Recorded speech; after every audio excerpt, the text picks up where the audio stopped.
In 1965, the Sokoto Caliphate and the Nigerian federal government of Malam Abubakar Tafawa Balewa subverted the Yoruba and made them engage in an internecine war in which they slaughtered themselves in large numbers and burnt down whole communities in what they called Operation Weti. The Caliphate had also imprisoned Chief Awolowo, the leader of the Yoruba, and thrown Yoruba land into anarchy. The Igbo were horrified. Then, the Premier of Eastern Region, Dr. Emayo Bara, sent help to rescue the West from the Caliphate. Mazi Okono, an Igbo man, was broadcasting the authentic results of the Western Region election from under the table in Awolowo's house as the Hausa Fulani and their ally, S.L. Akintola, were announcing fake results, slaughtering Yoruba men and women, and destroying Yoruba land. This eventually led to the coup of January 15, 1966, whose goal was to release Awolowo from prison and install him Prime Minister of Nigeria. The Yoruba joined the Hausa Fulani in dubbing it an Igbo coup, though Major Adewale Ademoyiga, a full-blooded Yoruba officer, confessed that he was one of the 5 majors who planned and executed the coup, and that their goal was to release Awolowo from Calabar prison and install him as the Prime Minister of Nigeria. Ojukwu released Awolowo from Calabar prison. On getting home, Awolowo declared his support for the Abri Agreement, one of whose clauses was that northern soldiers occupying Western region must return to their homeland in northern Nigeria. Awolowo then issued this famous statement, quote, "If the Eastern region is allowed by acts of omission or commission to secede from or opt out of Nigeria, then the Western region and Lagos must also stay out of the Federation." End quote. Northern Nigerian soldiers refused to leave Western Nigeria.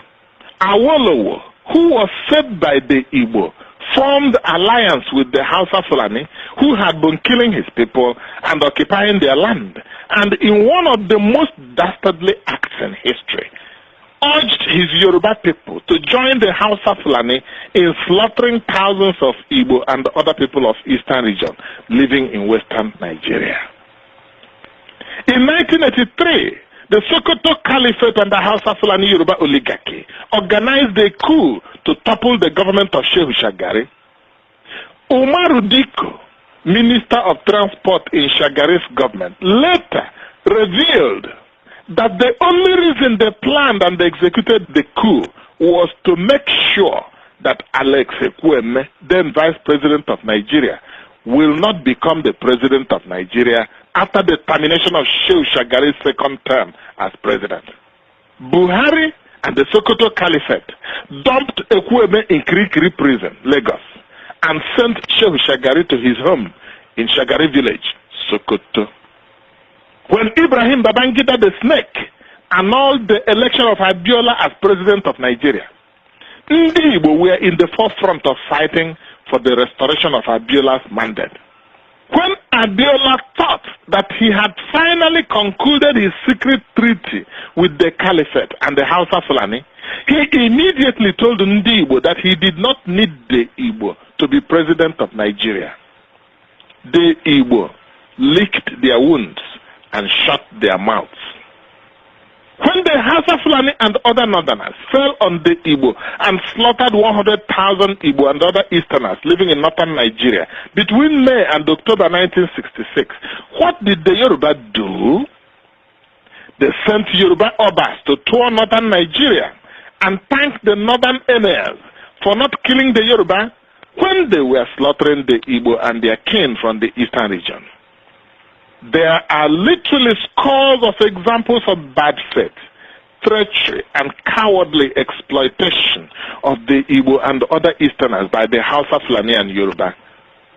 Anyone with common sense, not high sense, should know never, never, never, ever to trust the Hausa Fulani and the Yoruba in discussions, in negotiations, in treaties, never ever trust their public declaration and pledges of loyalty. Once the chips are down, they will sell you down the river. The Igbo and their kin in Eastern region must realize that the only agenda of the House of Fulani Yoruba is to dominate you, exploit and use your resources for their benefit, and enslave all you people of Eastern region Biafra.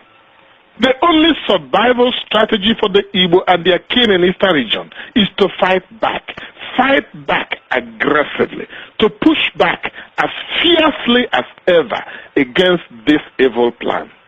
Unless you push back ever so aggressively, then you all will be enslaved.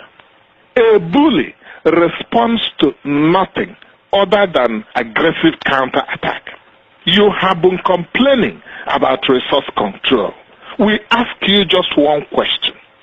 If this oil and gas were to be located in Sokoto, Katsina, Kano, or Meduguri, all of you from Eastern region will be begging for the issuance of visa from Arewa country to travel to Kano, to Jos, to Meduguri, to Katsina, to Bauchi, and even to Makodi.